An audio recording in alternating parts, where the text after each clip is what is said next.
আবার ফিরে এলাম আর একটা নতুন রেসিপি আপনাদের সঙ্গে শেয়ার করতে। নতুন বলতে আমার চ্যানেলে নতুন দেখে বুঝতেই পাচ্ছেন, কোনো চিকেনেরই রেসিপি আপনাদের সঙ্গে শেয়ার করছি।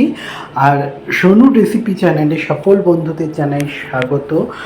আমি সোনু আপনাদের সঙ্গে শেয়ার করছি, আপনাদেরকে বানিয়ে দেখাচ্ছি লঙ্কা মুরগি, কাঁচা লঙ্কা দিয়ে মুরগি। এটা খুবই একটা পরিচিত ডিশ। তো আমি আজকের প্রথম বানাচ্ছি, তাই আপনাদের সঙ্গে শেয়ার করলাম। এখানে 250 গ্রাম চিকেন আছে, ওতে একটু গোলমরিচ, আদা রসুন বাটা আর টক দই, কাঁচা লঙ্কা একটু জাস্ট করে নিয়েছি, একটু পুরোপুরিভাবে এখানে বেটে নিয়ে নিই, একটু হালকা হালকা গোটা আছে। 2 চামচ টক দই দিয়েছি, নুন দিয়েছি আর একটু সর্ষের তেল দিয়ে নিয়েছি। তেলটা যে যার পছন্দ মতন দেবেন, কেউ সাদা তেল দিতে পারেন, সর্ষের তেল দিতে পারেন। আমি সর্ষের তেলেই করছি রান্নাটা, কারণ আমার একটু মাংস বলুন মাছ একটু সর্ষের তেলেই বেশি ভালো লাগে করতে, কেন ঠিকঠাক মনে হয় টেস্টটা পাই। তো সর্ষের তেল দিয়ে ভালো করে ম্যারিনেট করে রেখে দেবো আধা ঘন্টা। আধা ঘন্টাটা রাখতেই হবে মাংসটা নরম হওয়ার জন্য এবং প্রত্যেকটা মশলা মাংসের ভিতরে ঢুকে যাওয়ার জন্য, কেন এখানে বেশি মশলা কিছু পড়বে না, হালকা পাতলাই হয় লঙ্কা মুরগিটা। আর অল্প সর্ষের তেলে আমি একটু গোটা গরম মশলা দিয়ে দিলাম, একটু পেঁয়াজ কুচিয়ে, পেঁয়াজটা জাস্ট ভেজে নেবো। মাংসটা আমার অল্প, তাই পরিমাণে অল্প দিয়েছি। আপনাদের যতটা মেজারের মাংস থাকবে সেরকমভাবে মশলাটা দেবেন।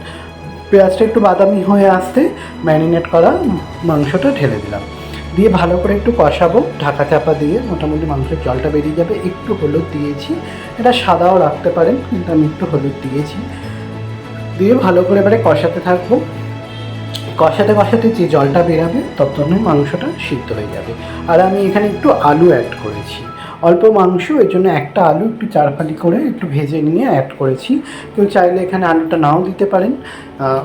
রেসিপিটা এক থাকবে, তেল আলু এগুলো যে যার পছন্দ মতন আর কি করে নেবেন। কিছুটা তো নিজেরও পছন্দ মতন করলে একটু বেশি ভালো হয় রেসিপিটা। পদ্ধতিটা একটু একই থাকলে ডালের ডিশটা সম্পূর্ণ হয়ে যায়। তো দিয়ে ভালো করে কষাতে থাকলাম ঢাকা চাপা দিয়ে। জলটা বেরিয়ে গেছে মাংসর এবং তেলটাও ছেড়ে দিয়েছে, আর আলুটাও আর মাংস দুটোই সিদ্ধ হয়ে গেছে। একটু গ্রেভি রাখার জন্য যে ম্যারিনেট করেছিলাম বাটিটা, ওই বাটিটা ধুয়ে ভালো করে একটু জল দিয়ে দিলাম। জলটা ভালো করে একটু ফুটে গেলে, একটু গায়ে মাখা মাখা হলে একটু বাটার দিয়ে আর একটু গোটা চেরা কাঁচা লঙ্কা দিয়ে নামিয়ে দেবো। ব্যাস, একদম হালকা পাতলা আছে মাংসটা, পুরোপুরি মানে দেখতে রোগীর ঝোলের মতন, কিন্তু খেতে রোগীর ঝোল হয়নি, খেতে যথেষ্ট ভালো হয়েছে। কাঁচা লঙ্কা যে কোনো রেসিপি বা ডিশ ভালোই হয়, খেতে ভালো লাগে।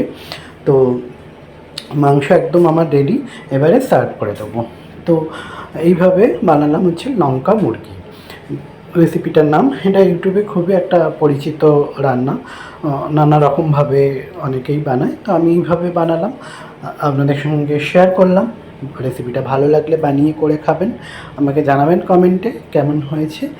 আর চ্যানেলটা যা করতে হয়, লাইক, সাবস্ক্রাইব, কমেন্ট দুটো সবই করে দেবেন পছন্দ হলে। পছন্দ না হলে করার দরকার নেই। দেখা হচ্ছে আর একটা রেসিপিতে। ততক্ষণে সকলে ভালো থাকবেন, সুস্থ থাকবেন, সাবধানে থাকবেন। রাধে রাধে রাধে।